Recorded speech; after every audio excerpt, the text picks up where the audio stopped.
My name is Jing. I'm the brand manager on Star Wars. And of course, I have with me Chris, that I'm sure everyone knows. Chris, you want to introduce yourself Hey quickly? everybody. Yeah, I'm Chris. I'm design manager on the fan side of Star Wars here at Hasbro. Yeah.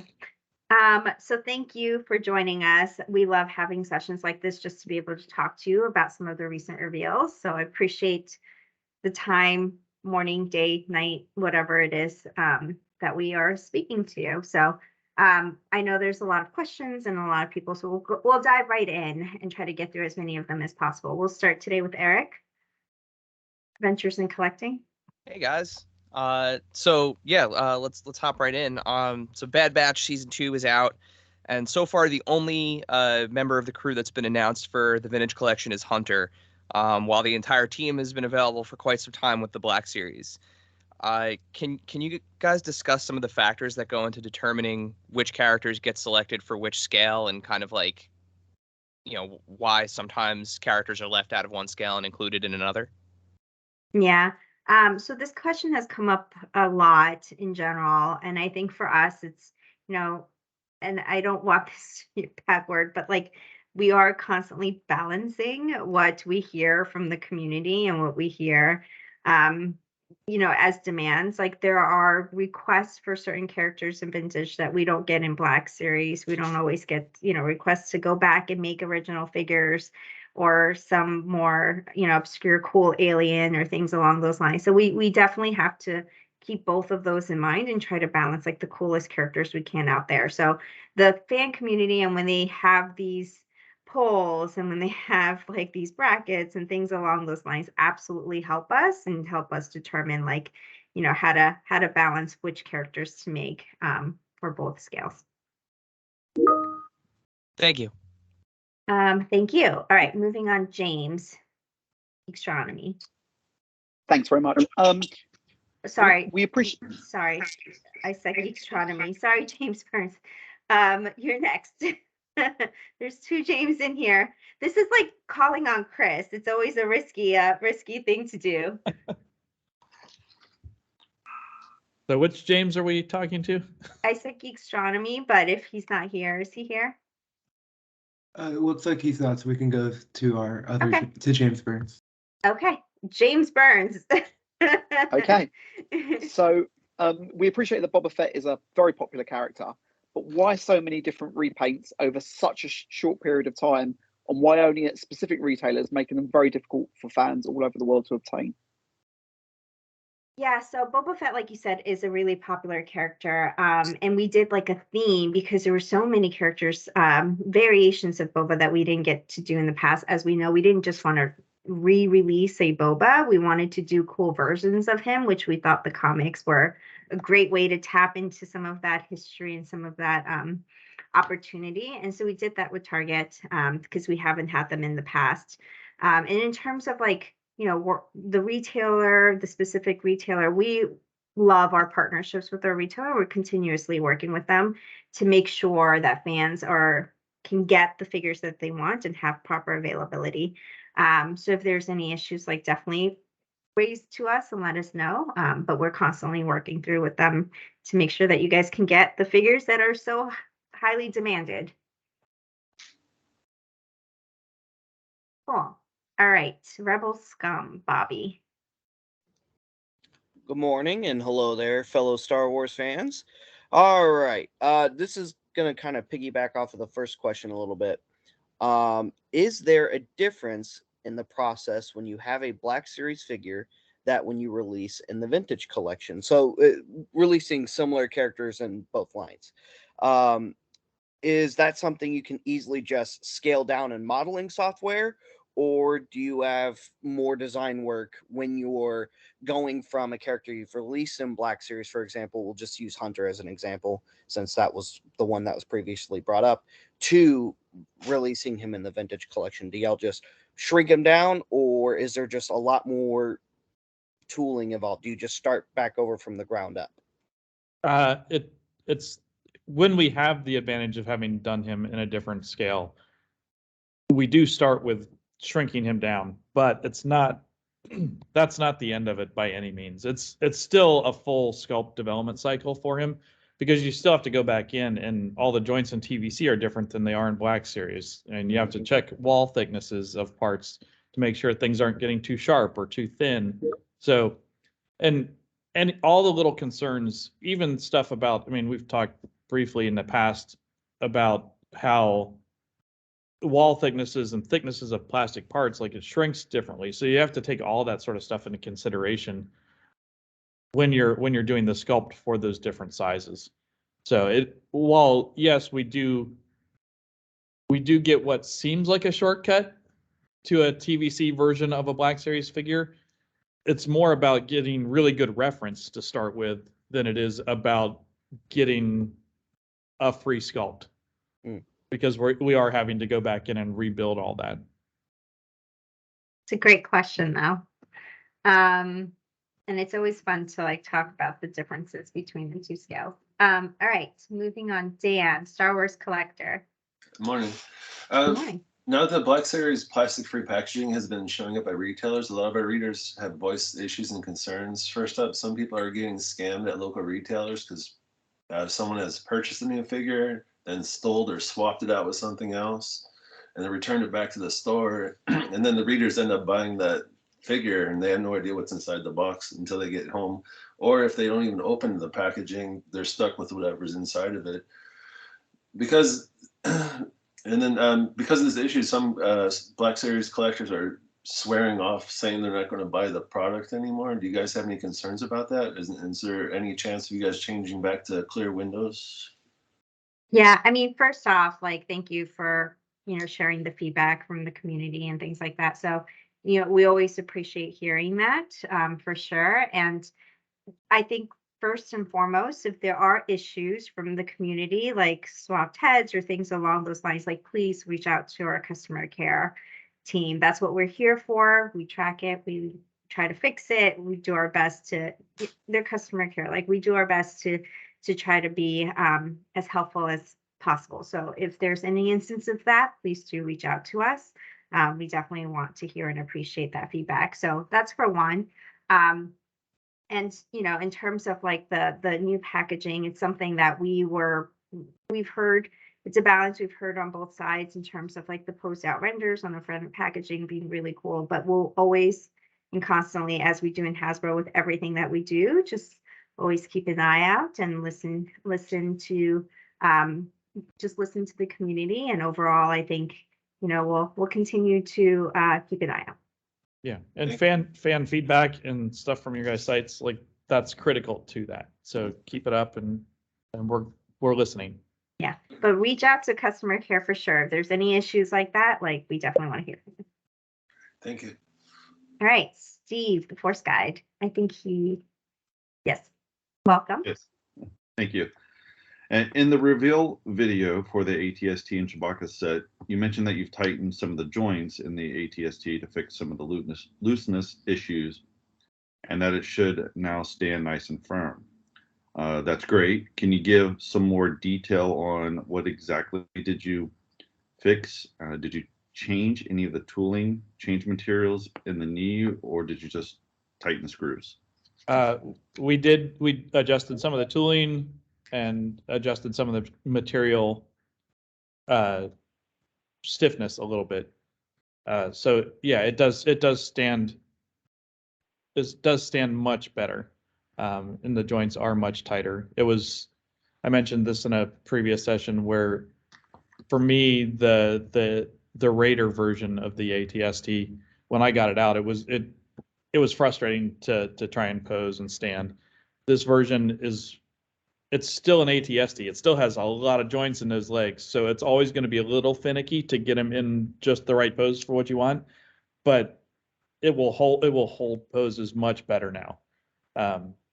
The joints are noticeably stiffer, and for me was one of the big reasons to go back in and address that and do that toy again. Fantastic. Thank you. Yep. Cool. All right, back up to the front. Eric, Adventures in Collecting. All right. So when it comes to pricing, everything in the world is getting more expensive, but with action figures, especially, with Star Wars action figures, it's been a little bit of a roller coaster ride. with sometimes 3 or 4 different single carded releases, in the same scale, available at retail at 3 or 4 different prices. Will collectors see this kind of even out in 2023, or are these kind of varying prices based on retailer kind of the new normal? Yeah, I mean, I guess first and foremost, we at Hasbro do plan and strategize pricing based on groupings as much as possible and standardizing the offering. Like all our main line is, one price, for example, for vintage and Black Series and things along those lines. So we'll continue to work on that as much as possible. Do want to just like quickly flag the ultimate pricing of a figure for an exclusive, especially, is at the discretion of the retailer. We've seen that come up a few times in the past as well. It's something that we can't and won't control. So it's something that we'll continue to work with on our side to make sure that we strategize and have a standardized pricing on our side as much as possible. Awesome. Thank you. Cool. And I think Geekstronomy is still not here, right? So No, I'm Actually- here. oh, okay. Yeah, Teams does not want to work on my computer this morning, so. You know what? I've been there. Welcome. Welcome, James from Geekstronomy. Do you want to ask your question? Sure. I'm kind of curious, with the limited vehicles that are out there, what is the chance we're going to see an A-Wing fighter for the Black Series? Well, the normal response I would give you here is we have nothing to announce. We don't have anything to say, but Right. I can tell you I don't see any way that we will be doing an A-Wing in Black Series. It would be so big and so expensive, and the vehicle stuff in Black Series doesn't seem to work quite as well as it does in TVC, just straight up. The stuff we've done has been amazing. The team that Snowspeeder was, I love that thing. It's one of my favorites, but I just don't think it's realistically what Black Series has. It hasn't performed as well in Black Series as it does in TVC, and I think it's unlikely that we would do an A-Wing in Black Series. Okay. It's a shame. I was really kind of hoping for. The generic response. Yeah. Yeah, I think it's something that, like, if there was a huge demand for anything across the board, across any scale, Yeah. we always do want to hear about it, though, because things always shift and adjust and new entertainment comes out and you never know. Yeah. I want to be clear, like, we would never take it off the table as something to do, but I want to make sure we're being straight with you guys and setting expectations. I don't think it likely, but hey, like Jing said, if it shows up in a new show and is the hottest thing, you never know. Thank you. Great, thank you. Jedi News, James Burns. Thank you. The last 2 HasLab Star Wars projects unfortunately failed, whereas the previous 2 Star Wars projects succeeded. The last 2 were Black Series, the first 2 were Vintage Collection. Maybe there's a pattern there, I'm not sure. What's the plan with the platform going forward? And are we likely to see another Star Wars HasLab soon? All right, back to our generic responses. HasLab in general is a great platform for us, and it's something that we're not going to shy away from. Nothing to share at this point. Just know that it is on our radar, and hopefully, we get to talk about it at some point soon. Okay, all right, thank you, Rebel Scum Bobby. So just piggybacking off of James there, can't wait for you guys to announce the HasLab Ghost along with everybody else. All right, so release dates. Release dates. A little bit of change of subject here. Marvel sometimes can get their figures out for movies rather quickly, it seems. They're Disney, Star Wars is Disney. Now, we know they're both under different studios, of course, though, because we've got Marvel Studios and we've got Lucasfilm. And even though they're all under the same family and they both work with Hasbro, it seems that Marvel gets stuff out a little bit quicker when it comes to, okay, here's this exciting character, we love them, here's a full wave from this movie. But with Star Wars, you know, we get 2 or 3 characters, maybe we get the main character a month or so after the show or movie airs, and maybe we get a few more characters here and there after that. So where do we see that kind of delay gap in between the two? Is there just different people at Disney working with these different teams at Hasbro? Or is it just like, okay, the Disney guys, not Disney guy, the Marvel guys just like way quicker at, okay, here's these characters, you guys start working on them right now. And then eventually, whenever the guys at Lucasfilm decide to give you guys characters to work on, that's when y'all are able to do them. Yeah. I mean, I can't speak to the items that I don't work on, for one. So Sure. I can only speak to for Star Wars, for Lucasfilm. For us, you know, we definitely strive to get product out as much as possible. And it is different, like entertainment by entertainment, like producer by producer, movie by show. Like there's so many factors that go into it. And we have such trusted partners on Lucasfilm that we work so closely with and are on tons of meetings in a given week. So it's definitely an open communication in general. You know, part of it is always supply chain. As we flex out and stabilize in the new environment, hopefully we'll get better and better and closer. And part of it is just working closely with our great partners and understanding when it makes sense for certain items to come out. So, you know, that's our goal, though, at the end is, if we can do it, we will get it as close to show, movie, entertainment, whatever it is, as much as possible, because that is the ideal in everyone's eyes. That said, I have noticed there has been a bit more quickness in that turnaround, at least in the past year. Because with Obi-Wan, we definitely got figures a lot quicker than we had previously, and in some cases with Andor as well. So it is not unnoticed that the gap has decreased in terms of media to toy shelves.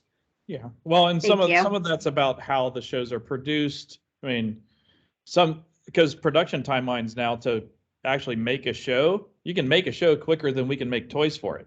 So it's tough to have toys out on shelf when we both start at the same time, and we do that. Like, we start working with Lucasfilm, we start at the same time, and we can't catch them. They're so fast now. So, but shows that are produced more traditionally, which Andor and Obi-Wan both were produced more traditionally, there's a longer lead time. So those sort of things can happen. Nice. But thank you for noticing, Bobby. That is our goal. So we appreciate that. Appreciate that little comment. All right, Dan, Star Wars collector.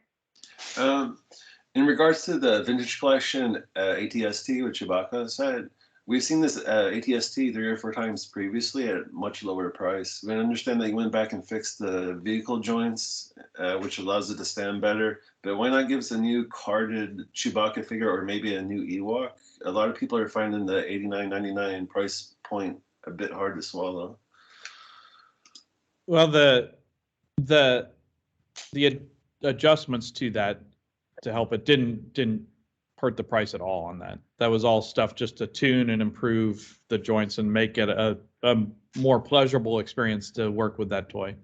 The decision to go with a non-carded Chewbacca in that set was straight up just to help manage the cost of that thing. I mean, putting a figure on a card, while it's cool, it adds cost, and trying to be sensitive to the ever increasing cost of toys and product in general. I mean, we all know how much a 12 pack of eggs costs now versus what it cost 2 years ago. I mean, it's insane. And the fact that we've been able to mitigate as much of that inflation as we have is huge props to the team that works on that stuff. But anything we can do like that, and leaving Chewbacca off a card, that's a decision it's more than just that, but that's an added benefit of keeping him off the card is helping to mitigate costs a little bit, because that it's important. Like, I mean, we know and are sensitive to how much things cost. It's a big beat. We're constantly trying to get costs down on things, figures, vehicles, all of that. So it's sometimes we can do more than others. Okay. Thank you. Yeah. And wouldn't we want Chewbacca standing on top of the ATST? Replicate that scene as much as possible. Yeah. All right. And hopefully at some point in the future we'll do a fun new Chewbacca and have him on a card back and do all sorts of great stuff. So Thank you. Thank you. All right, Steve, the Force Guide. Speaking of costs, lately a lot of pre-orders have been shipping many months before their originally scheduled dates. While some may prefer that to a lengthy delays we experienced earlier in the pandemic, these surprise releases can make it difficult for fans to properly budget when a mountain of pre-orders show up all at once, and they may end up canceling the orders. We know that the world is slowly returning to normal, and it's nice to see fewer delays. Is there any way Hasbro can be more transparent about the projected shipping dates to give fans a better idea of what to expect so they can budget accordingly?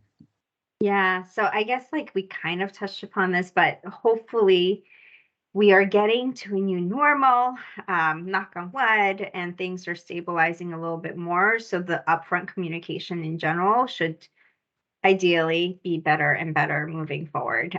We are adjusting just like everyone else for the last couple of years. It definitely threw us for a loop when it went from, one extreme, and we're slowly trying to stabilize that. So, we certainly can understand and appreciate like the fan side of things, and as much as we can and as close as we can when we do the pre-orders, we will try to be as clear.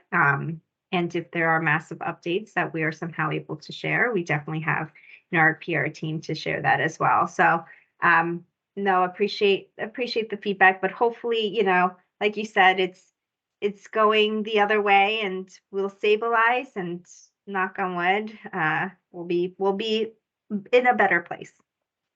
Thank you. Thank you. All right, back up to the front, Eric. So this question is actually for Chris. I'm glad you were on the call today. So this comes from one of our listeners at DAT Figures on Instagram. So far the retro line has been a huge hit, kind of recapturing the classic vibe of those late 70s, early 80s, counter action figures. But for those of us that are a little bit older, a lot of us were introduced to a really, really muscular set of Star Wars figures in the 90s with the relaunch of Power of the Force. So what are your thoughts on, as that original or that relaunched line gets older and, becomes more retro? What are your thoughts on maybe doing a 90s inspired retro line? I could totally be down for like a really buff Mando. That would be sweet. that would be an amazing experiment. And I know the figures well. I have a set of the original release of those figures hanging on my wall at home. They are unique and beautiful in their own way, but they are not 70s retro. We have said before, nothing's off the table. That's certainly a fun part of Star Wars history for us. There are no plans currently to do that, but I like your thinking. It would certainly be a unique way to go. So I'll keep it in my head. It will rattle around in here and haunt me at night in ways that I wish it wouldn't. But Buff Mando. Now you've done it. Yeah, buff Mando and buff Grogu. I mean, Grogu has to be, Okay. Yeah. I just ruined James's day. Oh, God. Well, I didn't. So I'd like to preface that was not my question. That came from one of our followers. I'm just doing my due diligence. Brief cargo with his shirt open and like, yeah. No, let's move on. Yes. Let's move on. Yes. Let's move on. Astronomy, James Hamilton. Hi. Okay, so this actually comes from one of our Instagram followers, Dom Tober. He wants to know if the figure Dirge is ever going to be made in a black series. Dirge is an awesome character. Okay. there are no plans currently to make Dirge in Black Series or in TVC. But he is certainly a cool character. And we are always looking for cool characters to do. So is he on the list? Yes. Are there plans right now? No. All right. James Burns. Thanks. So the Retro Collection 2-packs of Bounty Hunters have been very, very well received at Amazon. They've done incredibly well. Would you consider doing other 2-packs? So, for example, I know you just talked about the buff figures from the 90s, but you could go back, for example, and do, Darth Maul and characters like that in a retro style that would that promotes the prequels, because a lot of people coming to the hobby these days are from the prequels from 25 years ago. So doing retro figures like that. But the point of the question, though, was more 2-packs like you've done with Amazon, because they've done really well. Yeah, no, they have done well. They're a fun way to do more retro figures, and you will not find anyone here more so than me who wants to do more retro figures. So any way I can make that happen, I'm going to push for. And 2-packs are a great way to do that. I'm glad that you like it. The fans like it. Bobby, Rebel Scum. Let's shift gears a little bit over back to Replica. James kind of touched on this a little bit when he talked about the HasLabs, and that we had one of which was the Revisaber. Black Series replicas. Have there ever been other items considered other than helmets and lightsabers, such as blasters, thermal detonators, or whatever, or small droids like training remotes and so on? Yes, we're constantly looking at other things to do. Straight up blasters, unlikely you will see those happen. There are a whole set of problems around blasters that I think we don't need to talk about. And if we were to do a blaster thing, it would probably be Nerf, and a fun way to go there. We've done that in the past. They've been successful and very cool. As far as Black Series, probably not on those. But other stuff, yeah, like it's certainly a space to do and find other expressions of. And I'm assuming you're talking premium role play sort of things in there. But yeah, I think there's lots of other stuff in Star Wars that isn't a lightsaber and isn't a helmet.